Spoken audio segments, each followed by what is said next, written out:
Yo, yo, yo, welcome back to the No Cut Sports Podcast with your host. I'm Frazier. And y'all already know, man, we got an L to talk about pertaining to the Philadelphia Eagles as they have just lost, or yesterday they lost to the Dallas Cowboys in a ugly fashion. Before we get started, if you could for me, please like, comment, and subscribe to always catch this vibe, man. Y'all already know. But I don't want to be on here too long. We all watched the game. We seen, the first half, Eagles were able to put up 21 points. Second half, weren't able to put up anything. Field goal, touchdown, whatever the case may be offensively. I know there's a lot of blame to go around with this game, and this is probably gonna be like a little rant, but I'm not gonna rant too long because like we already know it's the same thing every week. But offensive line, man, is one of the biggest concerns I have right now with this team. Cam Jurgens not playing to his ability, incurring different injuries and things like that. But we already kind of understood that. If you knew about the back injury, that this was going to be something that was going to be bothering him throughout the season. Landon Dickerson, another player, ain't been doing too well. Jordan Mailata, then he put Big Fred in there, which I thought was going to be somewhat of a help, but he gets beat consistently a few plays, and then they ask him after the game, what can they do to get this offense going? He's like, I'm not the offensive play caller. That's not a question for me, or whatever the quote was. So I'm kind of starting to get that feeling like the players are starting to separate from what the coaching staff is trying to establish with this team. I know Kevin Patullo, excuse me, first time play caller, but I don't know whose offense. I mean, I know this is Nick Sirianni's offense, but I don't know who's calling these plays, which is another question that we never get an answer to, from year in and year out, because I ask these same questions. We have these same questions every year. Who's calling the first half? Because when we're scoring and we're doing everything that we need to do, it just feel like somebody else is calling these plays, and then second half, you don't score anything. Nick Sirianni being the offensive guru that they told us he was, I don't be seeing it. The only time I really see this offense cluck or do what it needs to do is when you bring somebody from the outside to implement what they know, or whatever the case may be, to get his offense going. I know people said that they wanted him to call the plays, but it's like he called the plays before. Now, I'm not going to sit there and say I'm opposed to that, but if he calls the plays and it goes left, like it did before multiple times, like it goes left, then what do we do? You feel what I'm saying? And I'm trying to give Nick Sirianni grace, but it's like we all want to come at Kevin Patullo, and I understand why. Don't get me wrong. I understand why. But at the end of the day, this is a Nick Sirianni hire. This is his guy. This is the person that he felt, he could hand over the keys to command his offense, and we have not seen it yet. Yeah, we are 8-3. I understand that, but are we 8-3 because of who we have on our team? Talent-wise, I know Saquon ain't been doing what he's been doing. I got concerns with him too, because I feel like he's dancing around too much when he get the ball.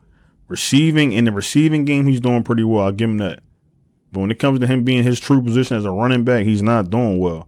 Some of the holes he's not hitting. He wants to do, kind of his own thing. I don't feel like his vision has been there. Cleats, I don't know if it's his cleats, but Buddy is always slipping. He's always slipping. I know I said, he's a big dude, wherever the case may be, but Buddy's always slipping. I'm not understanding what's going on in that situation with Saquon Barkley. So we're gonna need him to get it together. But I feel like coaching wise, I don't know if we're stroking the ego here, but we see that Tank Bigsby gives us that spark when it comes to that run game, even though he only had one carry for 8 yards yesterday. That can't happen, man. We've been saying balance. We want balance. Yeah, we can pass the ball, but we can't run the ball. I see people in the comments talking about, see what happens when he throws over 30 yards. I didn't think Jalen Hurts played bad yesterday. He didn't play perfect, though, I'll tell you that. But I'm not putting all this on him. Now, him taking that second one was at 3rd and 2. Ridiculous. I'm like, bro, I was pissed off. I'm not going to lie.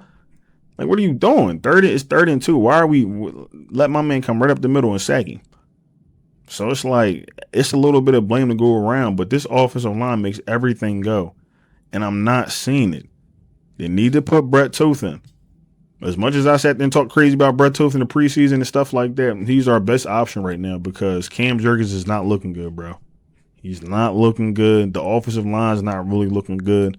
I don't know if you want to put Willie Lampkin in there. Was it Hinton? Get these guys up to speed, man, and let's start working them in there to see if that can help us with the run game.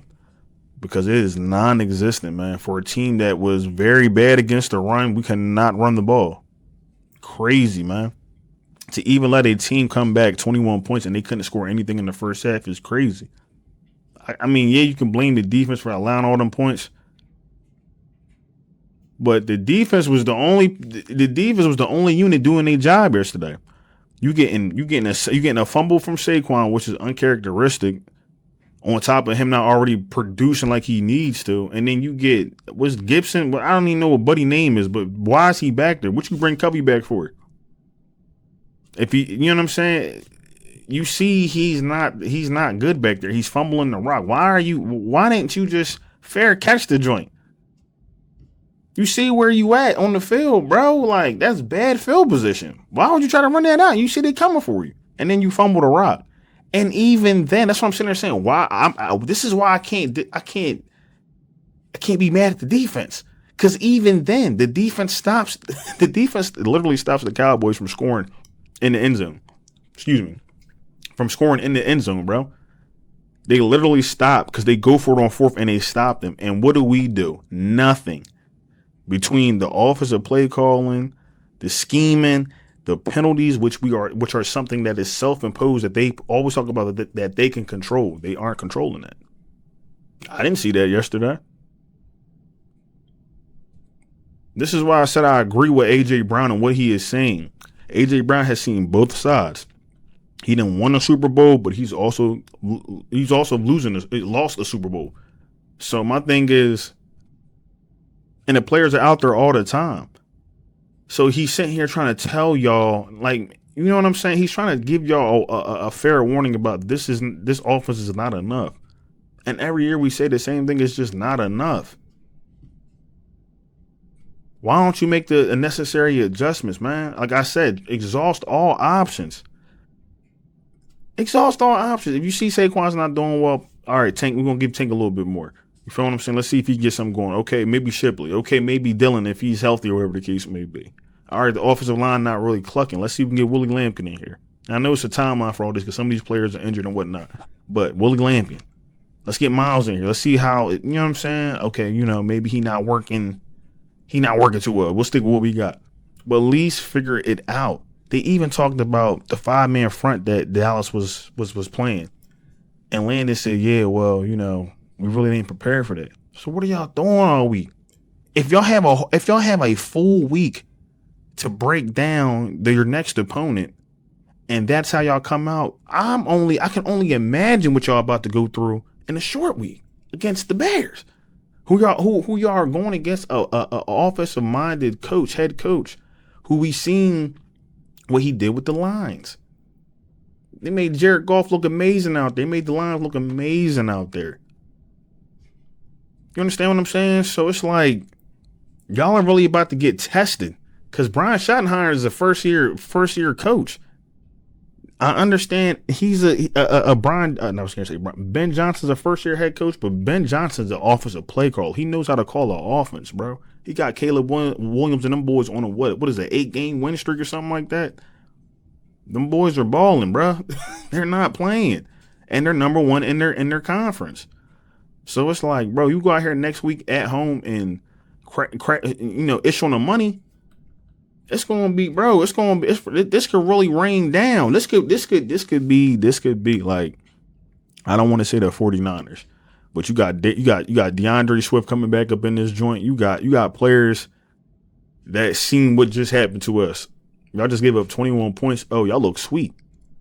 That's how I'm looking at y'all. Y'all look sweet. Super Bowl champions aware. Y'all look sweet. Y'all look sweet. So we gonna see. I don't even want to say the rest. Pause, but you already know. You gonna see how sweet it is. Pause. Like, some things got to change, man. I know the defense couldn't get home, couldn't get no pressure, but that defense gave y'all multiple opportunities to either kick a field goal or take those six to 7 points. Multiple opportunities for the offense to do what they needed to do, and they couldn't do it, especially in that second half. So yeah, defense gave up a lot of yardage, and big plays. Shout out to George Pickens. He was doing his thing. It didn't matter who we put on him. He was getting money all day. So I know they did what they had to do. I know the young man passed away. They were playing for him, and rest in peace to him. But those Cowboys went out there and made us look crazy yesterday. Point blank period, bro. Because we really had the game, and we made it seem like, and I'm gonna just say this before I get up off here. We had that game in the bag, right? And that's how we treated it in the first half going into the second half. Like, yeah, they're not gonna score on us. We got 21 points. Like, that's enough. It's one of the top ranked offenses in the league right now.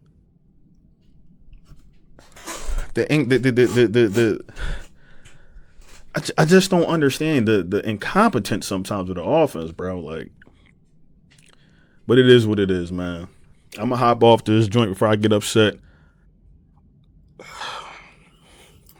If you're still a Philadelphia Eagles fan, we still Eagles fans, man. Listen, but if you're still a Philadelphia Eagles fan, like, comment, and subscribe to this video. I greatly appreciate it. And I'm your favorite host, your only host, Niall Frazier, with the No Cut Sports Podcast. I'm about to get up out of here, man. Go Birds. God, I hope they get it together for this next up and coming game. Short week, but it's Thanksgiving. I'm trying to have a little grace. I'll be grateful that we are still 8-3. So, top of the conference, we did fall number 2 in the NFC overall. So, but that's always subjected to change, man. So we'll see, man. But we got a lot of work to do, man. I'm trying to hold out hope. So I'm going to holler at y'all, man. It's not from No Cut Sports Podcast. You already know, man. Go Birds. I'm going to holler at y'all.